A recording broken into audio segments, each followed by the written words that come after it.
Hi friends, it's Lauren. Welcome back to my YouTube channel. For those of you who are new around here, I homestead on 2.5 acres in the city with my family. So we purchased a fixer-upper farmhouse, which you can hear the story about how we ended up here and what our home was like in the description box below.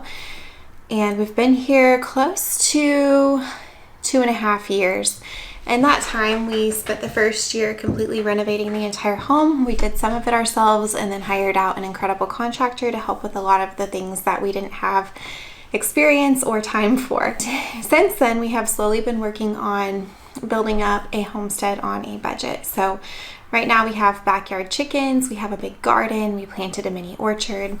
In the future, I have dreams of getting goats, perhaps some honeybees, maybe starting a food forest. I have a lot of different ideas and dreams, but we are slowly working on turning our urban homestead into a place that can help sustain our family. So today I want to tell you about 10 of my favorite homesteading books for beginners. I also have a couple of bonus resources that I want to share with you as well. So these are nonfiction books, and how I typically read nonfiction books is not by reading from start to finish unless it's a topic that I need to just know all of that information at once before I jump in. The reason for this is because a lot of these topics that are covered in these books are things that I couldn't do all at once. And so I use them as a reference instead of as a guide where I read everything at once. And so some of these books I have read the entire thing, and some of them I have read bits and pieces of them and haven't read every single page yet, but they have been amazing resources that I've come back to over and over and over again. The first resource that I want to start off by talking about is called Welcome to the Farm, How-To Wisdom from the Elliott Homestead. Now, Shay Elliott, the author of this book, is somebody who got me really inspired with homesteading. I remember when we first found our property, we had not really been planning to move to land. It just kind of ended up falling into place. And I was looking, our property is unique in the sense that it is only 2.5 acres. And so a lot of people do backyard homesteading in just a very small setting with like 1/2 acre or less. And other people have much bigger homesteads with like 5, 10, 20, 100 acres. We're unique in the sense that we're kind of a small or larger than average backyard homestead. So I found Shay Elliott when I was Googling for what can you do with 2.5 acres, because I think she has pretty close to 2.5 acres. It's very similar. She has less restrictions where she lives because she is not in city limits, at least that I'm aware of. But I got so many ideas from her about how to homestead on this amount of space. But whether you have land or not, she has so many amazing resources. I love her blog, her YouTube channel, her podcast.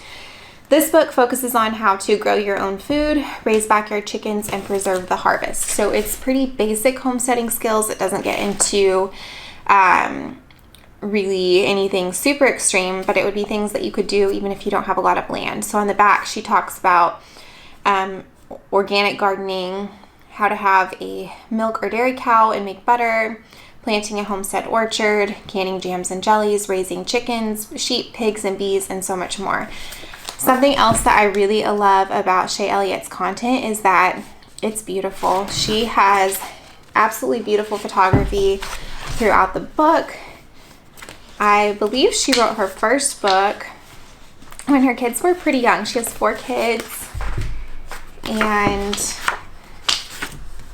she's just a very, very inspiring person. So if you're wanting to get started with homesteading, I would recommend checking out Shay's book. Very inspiring, really helpful, and she just really breaks it down if you are somebody who did not grow up this way and needs a great introductory book. So the next book, this is one that I have referenced time and time again, is called The Homesteaders Natural Chicken Keeping Handbook, Raising a Healthy Flock from Start to Finish. And this is by Amy K. Fewell. I'm not sure if that's how you pronounce her last name or not, but this book has been an incredible resource. We got backyard chickens this year, and we wanted to do it as naturally as possible. And so she gives you tips on what breeds to get, why she likes them, breaks down all of the chicken language because there are a lot of words that I was not familiar with. She tells you how to raise chickens either from starting with an egg or a baby chick. She talks about raising and caring for them naturally as they get older, and she provides a lot of herbal remedies and supplements that you can make for your chickens throughout the book. So if you're somebody who's wanting to get chickens, and especially if you want to raise them naturally, get this book. It's worth it. So the next book is one that we picked up from Barnes & Nobles. So on my birthday, I can't remember, I think it was this past year. No, it was the year before. I can't remember. It was one of my birthdays since we've lived here. My husband and I went on a date, and then we went to Barnes & Nobles after, and he told me I could pick out any book that I wanted, and this is the one that I found. So it's called The Kitchen Garden. The type of garden that we have is kind of like a kitchen garden because I try to grow, it's not too far out from our house, and I try to grow a lot of things that we would regularly eat that we love. I'm not selling the produce. I don't grow acres and acres of the same crop. I really try to grow what we eat and what we use. And so this book, it's a very helpful reference point. It actually walks through the year and tells you what is recommended to plant for each month. This would differ based off of where you live. And so I do believe that this was for my zone, if I remember correctly. But it's very helpful. It goes through all of the different types of crops that you can plant, and then it provides some different step-by-step guides for what you should do each month. So it tells you when you should plant in October, what you should be doing in preparation for the following year over the winter months. It gives you tips for how to care for specific plants. Just a really helpful book if you're wanting to get into gardening and you're wanting to cook things or grow things that you will actually eat. Okay, this is actually one of the very first gardening books. I think it may have been the actual first gardening book that I got, and I picked it up from an estate sale in Little Rock when we were visiting my in-laws. So it was from this beautiful old home. The lady had a beautiful, very well manicured backyard, and so I believe that she was an experienced gardener. It's called The Book of Outdoor Gardening. It does go through some types of vegetable gardening, but a lot of it is more for florals. And it provides ideas for how you can make your own trellises, composting, cold frames. It has a lot of do-it-yourself methods. I believe it's an older book, so I'm not sure if it is still in print, but I believe you could find it online, like on Thrift Books or something. It does have some really beautiful pictures to give you ideas for if you want to plant a cottage-style garden, just some different beautiful flowers that you could plant. So this was a great one to read through when I was starting to think about planting flowers and starting a garden. Okay, this is a book that I would recommend if you live in a suburban neighborhood and are wanting to start homesteading. So this talks specifically about homesteading on a 1/4 acre. It says on the back, from a 1/4 of an acre, you can harvest 1,400 eggs, 50 pounds of wheat, 60 pounds of fruit, 2,000 pounds of vegetables, 280 pounds of pork, and 75 pounds of nuts. And so throughout this book, they teach you how to become more self-sufficient and to have a true backyard homestead, even if you only have a limited amount of space. Now, I know a lot of people live in neighborhoods that have HOAs or restrictions, and I have some friends who are not able to have chickens where they live, or they definitely cannot have farm animals. And so this wouldn't work for everybody, but even if you can't have those things, there's so many resources for teaching you what to do if you don't have a lot of space. So we have more land than this, but we really want to stretch it and make the most of it. And because I'm so new to this lifestyle, I didn't know like how to plant, how to space things in my garden, or how to make the most. So I mostly got this book because of how it talks about layout and gives suggestions. It also talks about lots of different types of produce that you can grow and how to care for it. It gives you tips for those. It talks about seed saving, how to harvest. I believe it talks about chickens or mini orchards, different types of animals. It really covers a lot. I really like this book. And again, it's a reference point, not something that I read straight through. I'm trying to find, here it is. Okay, so I loved this section. I bought this book mostly for these few pages. So I didn't lay out my garden exactly like this. I think I actually got this book after I'd planted my garden. but it gives you ideas for how to lay out your garden in the spring or in the summer and the late summer. And it just really gives you suggestions for how to make the most of your space and how to plant things with companion plants that it will do well with. Love this book. So this book I have actually not read yet. I've flipped through it, but I did include it because I think it's going to become one of my new favorites. So I got this book recently. It was gifted to me by a friend.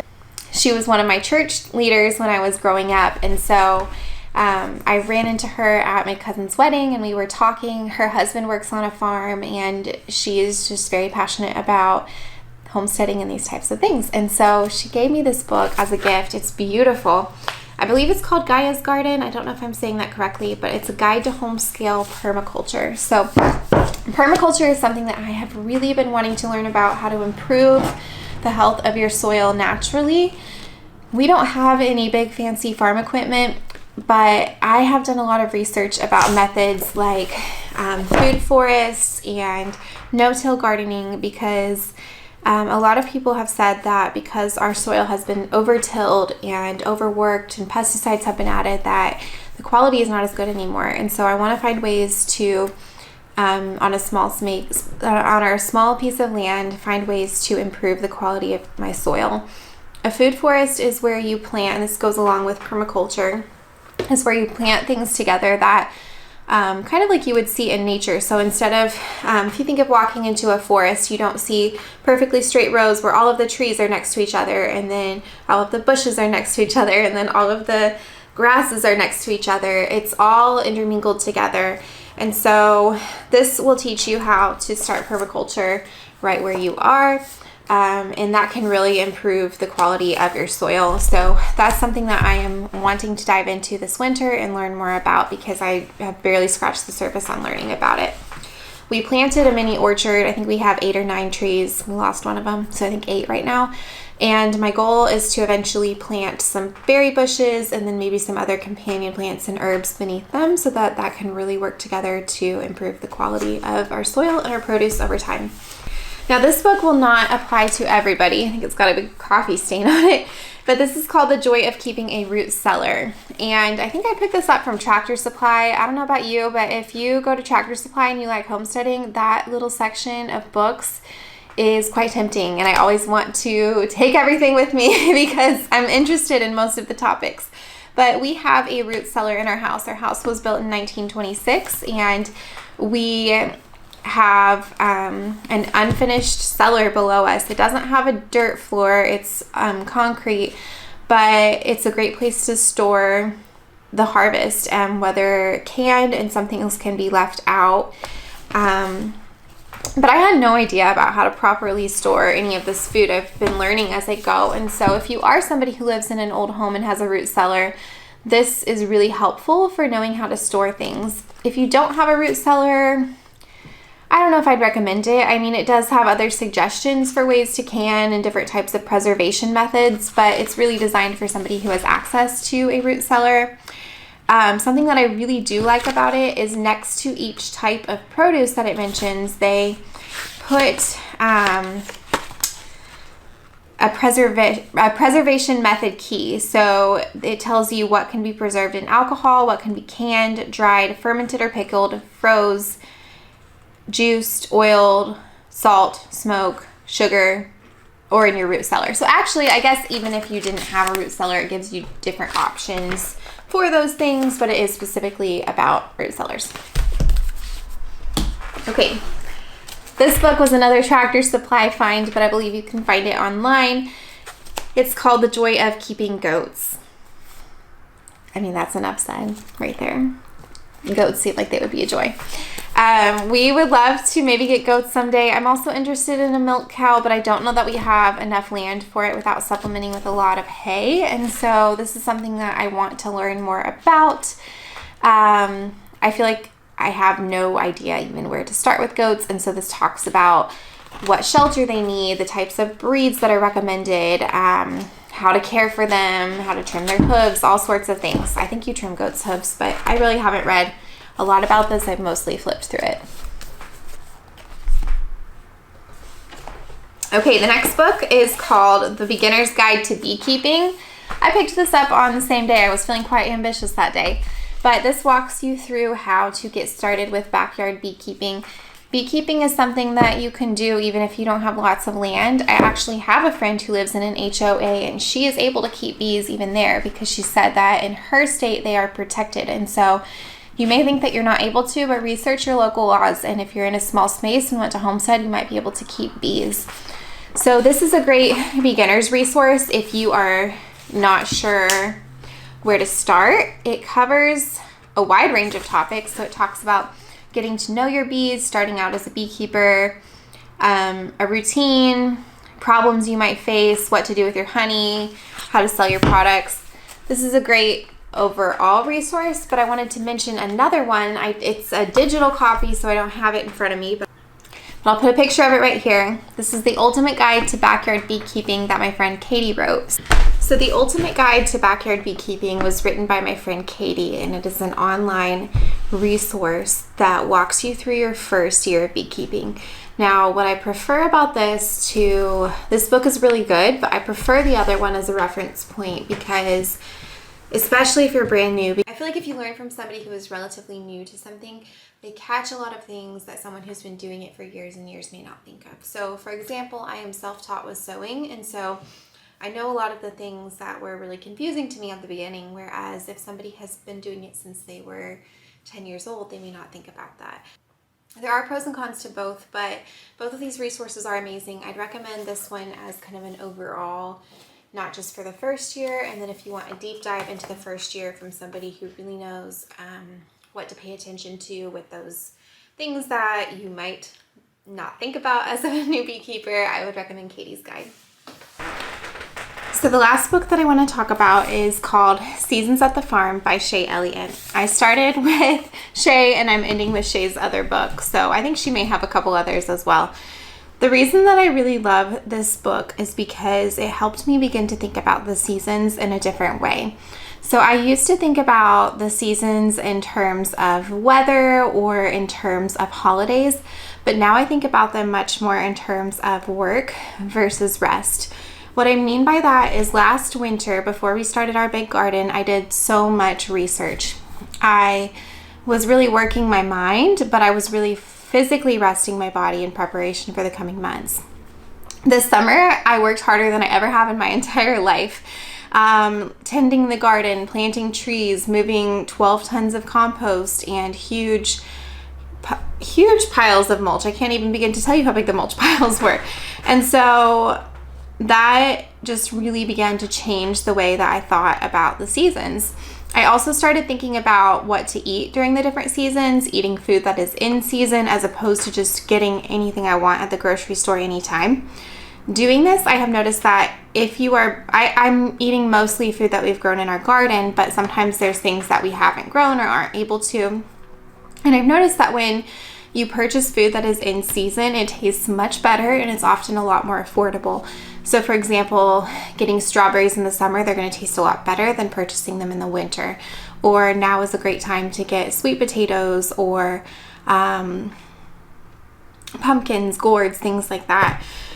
So this book gives you ideas for all of the seasons. Shay also has a lot of recommendations for hosting, and hospitality is something that is really important to my husband and I. It's something that we're really passionate about for our family and want to open up our home to others. And so she has great ideas for hosting through all of the seasons. This was a summer picnic idea, and then she has some cozy fall and winter recipes. It's like a recipe book and a new homesteader's guide all in one. So highly recommend this book. It's absolutely beautiful. Hardcover, very well made. The last thing that I want to mention is a resource that I created with my friend Jessica of Prairie Creek Homestead. So Jessica has been gardening and doing a lot of these homestead related things for over 15 years. She has so much knowledge. I've learned so much from her on her social media and her blog. She has incredible recipes. And so we started talking and decided to work on a resource together that could help people who are completely new to homesteading begin to learn about how to homestead right where they are. I will put a link to that in the description box below. This is, like I said, a guide for new homesteaders. It's a digital copy. It is not a it's not like a printed book, but a benefit to having it as a digital copy is we have so many links in there for different products that we have tried ourselves and absolutely love and use all of the time. I don't know about Jessica, but I know for myself that I spent hours and hours and hours researching for different products that I could use with homesteading, and I would read reviews and try some out, and sometimes they worked, sometimes they didn't. And we want to save you some time. We talked to some people on our Instagram accounts, and a lot of people said that time was a barrier for them with homesteading. And so instead of wasting time looking for resources or trying to know what to start with if you don't have a lot of land, this guide will walk you through exactly where to get started. So in the guide, we cover topics like gardening, composting, cooking from scratch, raising backyard chickens, buying in bulk and how to store it. We also cover a lot of different food preservation methods. So I think there's 6 different methods that we cover and recommendations for each of those. Jessica is an amazing cook. I've eaten at her house before, and everything she makes is incredible. And she has a lot of recipes that she included in the book, and several of these are ones that have been in her family for generations. So I highly recommend checking out the New Homesteaders Handbook. I'll put the link below. It's like a recipe book and a New Homesteaders guide, kind of like a mini course all in one. Helicopter. Hold on. Thank you so much for watching, friends. I am so glad that you were here today, and I hope that this was helpful for you if you are starting out on your homesteading journey. These are resources that I come back to time and time again, and they have been really helpful for me as a new homesteader.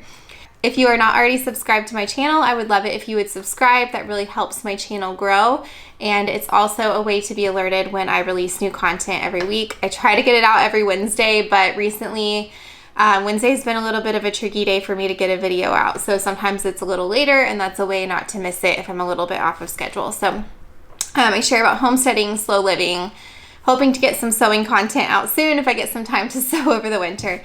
But thanks again for being here, and I'll see you next time.